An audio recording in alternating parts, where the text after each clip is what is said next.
விஜயனுடைய ஆணவத்துக்கு இந்த தேர்தல் ஒரு செருப்படி பதில் கிடைக்கும்.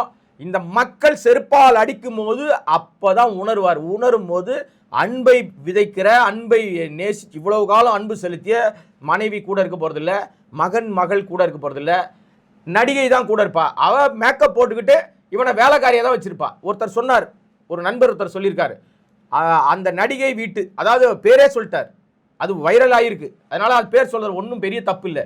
திரிஷா வீட்டு நாய்க்குட்டி அளவுக்கு தான் விஜய்க்கு மரியாதை. அங்க விஜய் நாய்க்குட்டி மாதிரி தான் விஜய வச்சிருக்கா திரிஷா அப்படின்னு அந்த ஒருத்தர் வந்து இணையத்தில் இருக்கு அந்த வீடியோ. இல்லை, தமிழ்நாட்டில் ஒட்டுமொத்த யங்ஸ்டர்ஸுமே அதாவது இந்த வீட்டில் ஒரு ஓட்டு இருக்குன்னு சொன்னாங்க, பெண்கள் ஓட்டு, பெண்கள்லாம் இருக்கட்டும் அல்லது யங்ஸ்டர்ஸாக இருக்கட்டும், எல்லாரும் விஜய்க்கு, விஜயோட கவர்ச்சிக்கு அடிமைப்பட்டு இருக்கிறாங்க.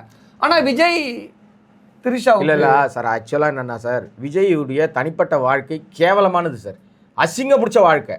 அந்த வாழ்க்கையை நார்மலைஸ் ஆக, ஆமாங்க இதெல்லாம் ஒன்றும் தப்பு இல்லைங்கன்னு அவன் செய்கிற தப்ப எல்லாருக்கும் போதிக்கிறான். நீ அப்படி இரு, நீ அப்படி இருக்கலாம், தப்பு இல்லை, இது உன் பிரச்சனை பற்றி எவனுக்கும் பேச ரைட் இல்லை, என் பிரச்சனையை நான் பார்த்துக்கிறேன், அது அவ்வளோ ஒர்த்துலாம் கிடையாது, அதெல்லாம் அவ்வளோ பெரிய விஷயம் இல்லை.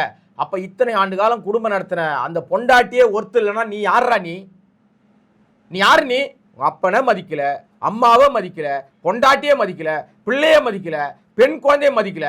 ஆனா நாட்டு மக்களுக்கு மட்டும் புடுங்க வந்துருவாராம் இவரு. என்ன புடுங்குவே நீ? இந்த சொன்ன திட்டங்கள் எல்லாம் காப்பி அடிச்ச திட்டம், ஏற்கனவே நடைமுறையில் இருக்கிற திட்டம். இலவச நாப்கின் ஏற்கனவே பள்ளிகளில் கொடுக்கப்படுது. மோதிரம் போட்டது ஏற்கனவே மோதிரம் போட்டுக்கிட்டு தான் இருக்கிறாங்க.